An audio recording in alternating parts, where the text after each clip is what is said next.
7 de la mañana con 38 minutos, 7 con 38, lo anunciamos, está con nosotros el congresista Peruanos por el Cambio, Juan Cheput. Congresista, muy buenos días, gracias por acompañarnos esta mañana. Muy buenos días, Cristian, es un placer estar acá. Congresista, a ver, se cumple un mes, entiendo, de la asunción, ¿no? La juramentación de Martín Vizcarra como presidente de la República. Yo le quería preguntar, ¿qué ha cambiado? Porque al comienzo usted fue un poco crítico, ¿no?, de la manera como Martín Vizcarra llega a Palacio de Gobierno. Entiendo que también fue crítico respecto de César Villanueva, quien lo negó una y otra vez y finalmente aceptó la presidencia del Consejo de Ministros. ¿Cuál es la relación actual de Juan Cheput respecto del gobierno, específicamente de Martín Vizcarra y el presidente del Consejo de Ministros? Cordial, porque la política se hace conversando, ¿no?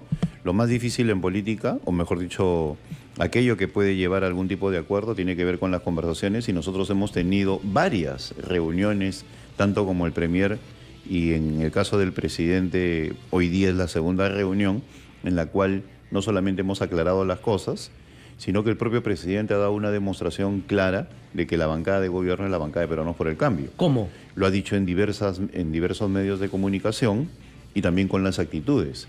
Si bien es cierto, lo que ha habido es un remesón político que se ha manifestado en una crisis, también es cierto que en este mes las cosas se han ido asentando. Como tú bien has señalado, yo he sido sumamente crítico y lo he explicado el porqué. A mí no me gustaron las primeras declaraciones en las cuales todo el pasado era malo, etcétera, etcétera, y se cuestionaba inclusive la actitud de la bancada. Entonces, luego, ya habiendo pasado ese periodo inicial, pues nos hemos llegado a una especie de sinceramiento de la situación.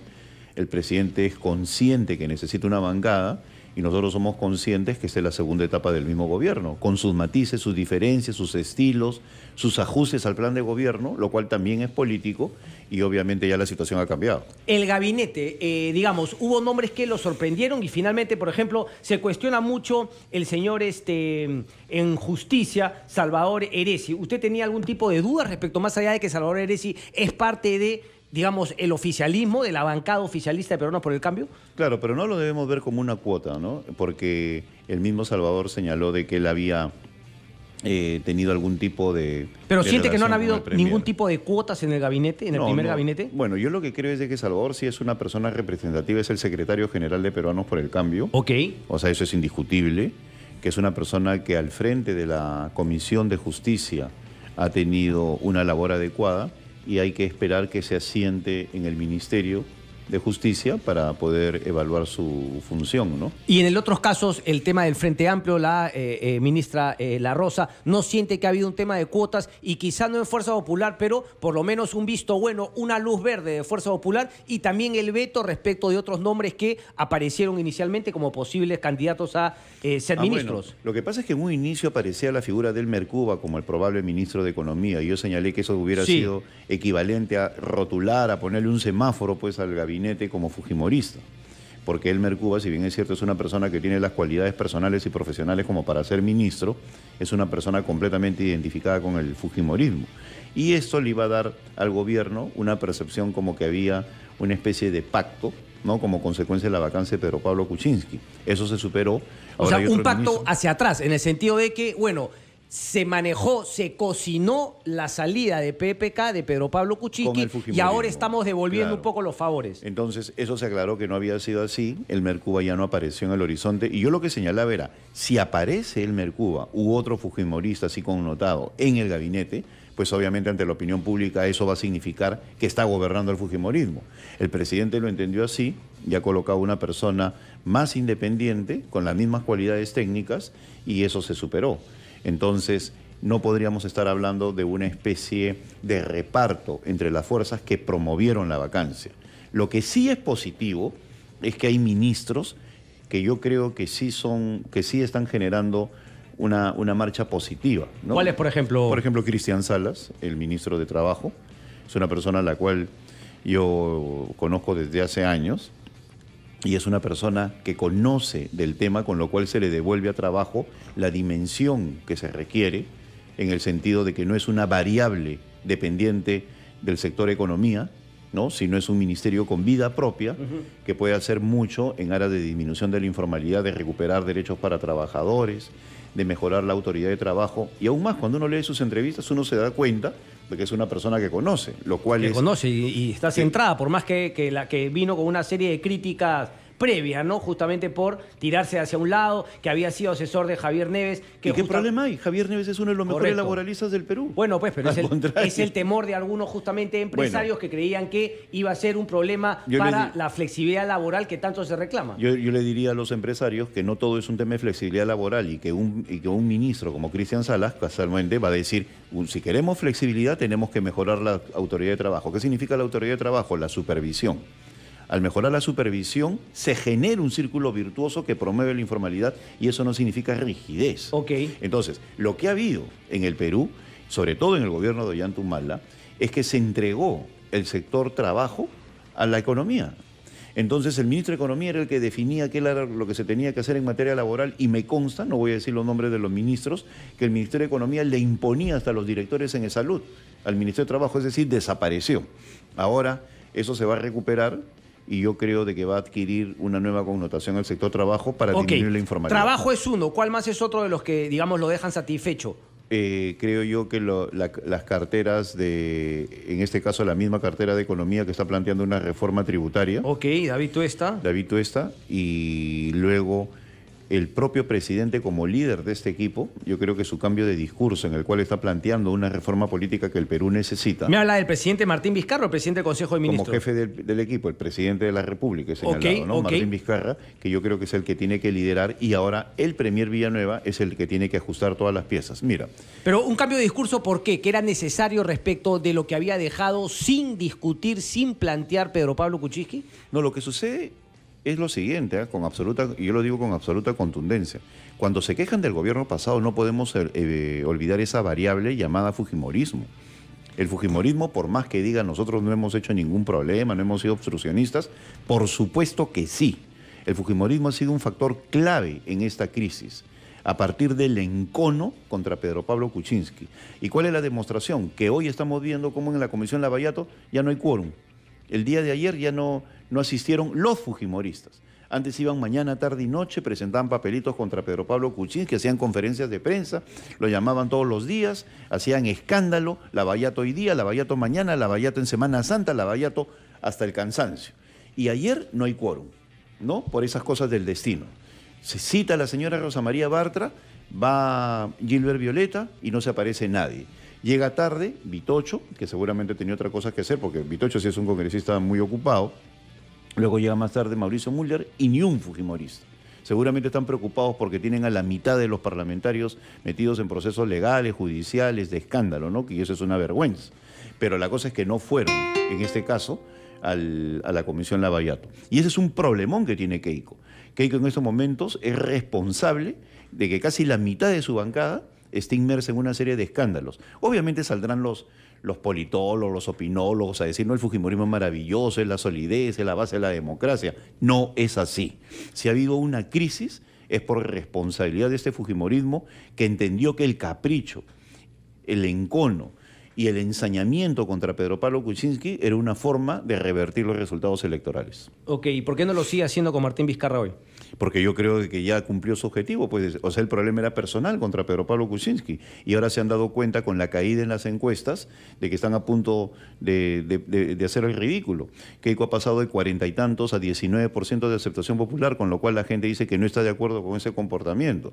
Y eso que las encuestas no están hablando de lo que significa el haber llevado al Parlamento a cerca de 40 personas que están en estos momentos en una serie de ¿usted cree problemas. que si Fuerza Popular no hubiese tenido esos 70 y tantos congresistas, bueno, hoy menos, digamos, Pedro Pablo Kuczynski acababa su gobierno en el 2021? Yo creo que ellos han debido tener la grandeza de reconocer que siendo la principal fuerza política han podido contribuir para hacer las grandes reformas que el Perú necesita y no sumergir al Perú en un escándalo. Cuando uno ve, por ejemplo, el comercio, ¿no? Y en el comercio aparece que ha reaparecido la pobreza crítica, la pobreza monetaria. Allí también hay responsabilidad no solamente del gobierno, y el gobierno como factor inercial, porque esto empieza con el gobierno de Humala, con el déficit, sí, ¿no? Sino también el Congreso actual en el cual el fujimorismo se convirtió en un generador de obstrucción a partir del trabajo en sus comisiones. Bueno, pero ahora cambia un poco porque me está diciendo que, digamos, son corresponsabilidades. En un principio me había dado la impresión que usted me decía que había sido el Congreso, Fuerza Popular,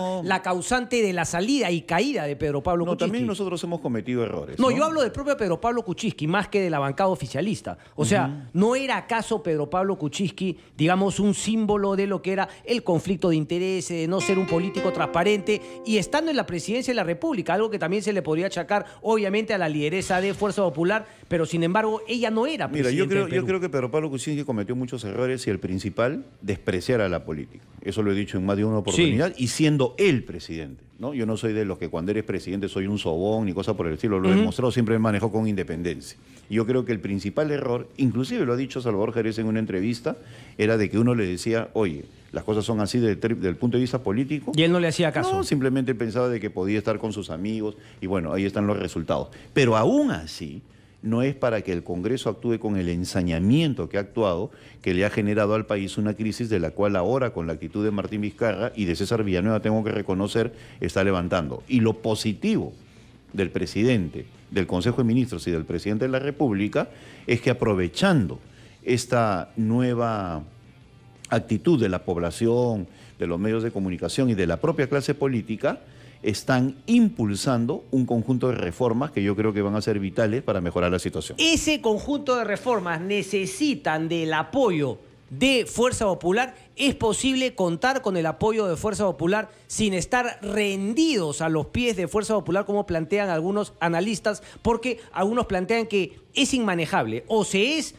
en la lucha contra la corrupción y no se pacta jamás. Lo ha planteado también Gustavo Gorriti. ¿Cómo se puede asociar uno en la lucha contra la corrupción con alguien que es más corrupto incluso del que ha salido como presidente? Lo planteaba Gustavo en una columna. Pero la pregunta es la que le hago, ¿no? Usted justamente dice que la política es el arte de lo posible. ¿Es factible no aliarte, pero digamos, tener el respaldo de Fuerza Popular sin rendirte, sin ceder, sin estar a merced de Fuerza Popular? Me lo responde tras la pausa. Juan Cheput está con nosotros. No se mueva, venimos. Congresista, le hacía la pregunta. Primero, muchas críticas que no tenga el color naranja, que no puede ser que veten o no, pero ahora, para llevar a cabo esas grandes, digamos, reformas, ¿no? La reactivación de la economía, la lucha contra la corrupción, hay una serie de legislación que tiene que ser aprobada por el Congreso de la República. La pregunta es, ¿se puede pactar, se puede, digamos, llegar a acuerdos básicos de convivencia política con Fuerza Popular, o eso per se sería una traición para lo que le hicieron desde su punto de vista a Pedro Pablo Kuczynski? Con Fuerza Popular no hay nada que pactar, siempre son... ¿Cuál es el punto medio? ¿Cuál es el margen de maniobra que tiene Martín Vizcarra para lidiar con Fuerza Popular en el Congreso de la República? Mira, los políticos no podemos estar como los animalitos lamiéndose las heridas, ¿no? Para ver en qué momento reacciono y muerdo a la otra persona. Yo creo que ya hay un nuevo momento. Y ese nuevo momento implica lo siguiente: conversar con Fuerza Popular, lo cual no significa un pacto con ellos, que tampoco le conviene en la antesala de un momento electoral como el que empieza en muy breve, de cara a las elecciones regionales y municipales. En segundo lugar, yo creo que el Ejecutivo tiene la oportunidad de conquistar a la opinión pública y que se constituya en su principal respaldo. Y luego lo positivo, ¿no? En Fuerza Popular también hay gente razonable, hay gente con la cual uno puede conversar. Mira, en la subcomisión de acusaciones constitucionales yo converso con Héctor Becerril y muchas veces hemos llegado a acuerdos que no significan ningún pacto, sino que mutuamente nos damos nuestros argumentos y llegamos a acuerdos. Con Miguel Torres en el ámbito constitucional. Obviamente que hay otras personas intransigentes que no entienden lo que significa la conversación política, pero sí existen personas razonables en Fuerza Popular con la cual se pueden llegar a acuerdos. Ahora, ellos también están golpeados, y muy golpeados. Eso es lo que tú planteas también como un cambio de escenario que favorecería, digamos, llegar a acuerdos sin necesidad de ceder y hacer todo lo que le diga Fuerza Popular. Mira, si en estos momentos hay elecciones, así de simple, Fuerza Popular no tendría ni 15 parlamentarios. Entonces, la fuerza que ellos pueden tener como consecuencia del respaldo popular es muy distinta a la que tenían hace un par de años como consecuencia de todo lo que ha pasado. Entonces, la opinión pública hoy es determinante y el presidente tiene que empezar a convencer a partir de una adecuada narrativa a esa opinión pública para que le dé la legitimidad del impulso de las reformas. ¿Qué reforma necesitamos? Por ejemplo, una tributaria que quite exoneraciones. Yo me he alegrado de lo que ha dicho el ministro Tuesta, No puede ser que continuemos con un festival de exoneraciones que incluya universidades que no pagan tributos, que no pagan impuestos y no invierten ni un sol en sus alumnos. Eso no puede continuar. La universidad como negocio que no paga impuestos no puede continuar en el Perú. Y hay consenso en toda la clase política para impulsar una ley en ese sentido. Las exoneraciones que no llevan a nada en algunas regiones, es algo que se tiene que revisar. Estamos hablando de 15.000 millones de soles solamente en exoneraciones que no tienen ningún impacto positivo en la zona, salvo el clientelismo. La reformulación de los programas sociales, la forma como hacemos una modificación de la política constitucional con una bicameralidad, etcétera, etcétera, porque, mira, tan mal está la actual estructura política que todos los presidentes vivos o expresidentes, todos tienen problemas con la justicia sin excepción.